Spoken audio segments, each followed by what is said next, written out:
You may be like me and you go grocery shopping all the time, family of four, and I look at my receipt and I'm like, how is this happening? It's an emotional roller coaster. Yes, absolutely. Groceries are more expensive. Economists are now saying it could only get worse. The price of groceries rose 2.9% in April compared to the same time last year. Government data released in May shows that was the highest year-over-year jump for groceries since August 2023. Wow. People are paying more for meat, fruit, veggies, even coffee, and grocery store chains like Stew Leonard's are dealing with the cost of inflation while trying to also keep their loyal shoppers coming back. Joining us right now is Stew Leonard Jr., who's the president and CEO of Stew Leonard's grocery store chain. I always enjoy seeing you on TV. You make it really clear for us what we can buy, what we shouldn't buy. What are you hearing from people, first of all, before we get to that? Well, Lindsay, I think what you have to do is break inflation up into two little buckets. One of them is inflation, which is labor and fuel costs and energy in general, costs that have gone up. The second part of it is supply and demand. Like right now, if you look, I know you mentioned inflation's up 3%. It would only really, we look at our prices here at the store, they're only up 1% from last year. But the thing that's making it really tough is the meat. It's the lowest herd sizes in 50 years that they have. And the demand is still there for great meat, but the supply isn't. So it's driven up the meat prices. Another good example, I had terrible weather in Florida, just for people watching from Florida, it's cold.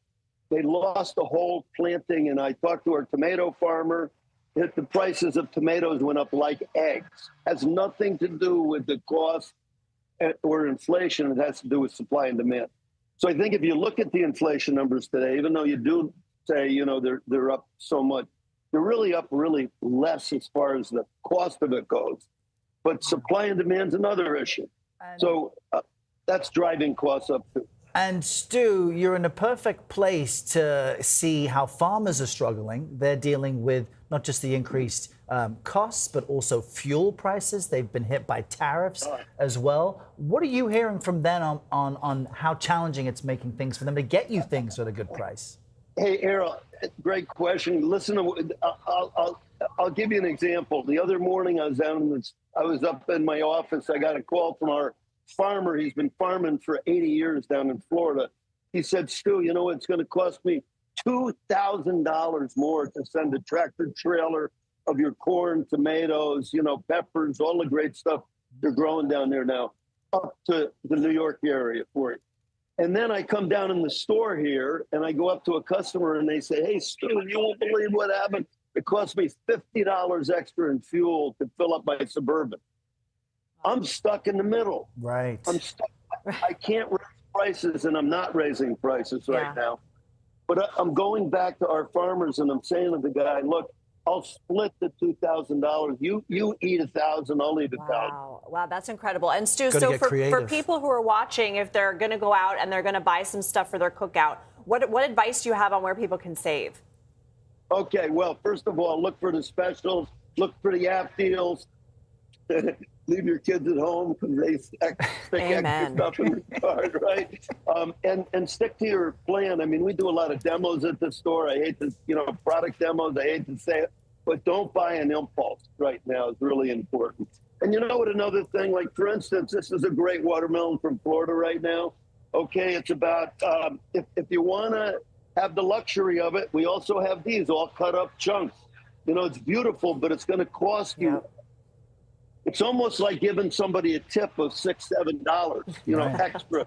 Do it yourself. Shop it at home. And our labor rates are $22, $23 an hour right now. So I have to have a person cutting that up, and it's expensive. So do it at home. Okay, make your own mashed potatoes, cut your own watermelon. Oh, that is so helpful. Stew Leonard Jr., thank you for all that advice. Good to see you. Hey, Lindsay, if I could just say one thing. I lost a son to a drowning, a little 2-year-old boy. Yeah. This is the most dangerous weekend right now, Memorial Day, for drowning. I'm going to get a lot of calls, I hate to say it, after the holidays of tragedies that happen. I just want to tell everybody, please put your cell phones down, watch your kids around the water, and be extra vigilant this weekend. And the danger zone is 2 to 4-year-olds right now. Yeah. Thank you. Condolences to you, Stu. Great advice for everyone to keep in mind. Thank you so much. Everyone stay Okay. close. We'll all be Happy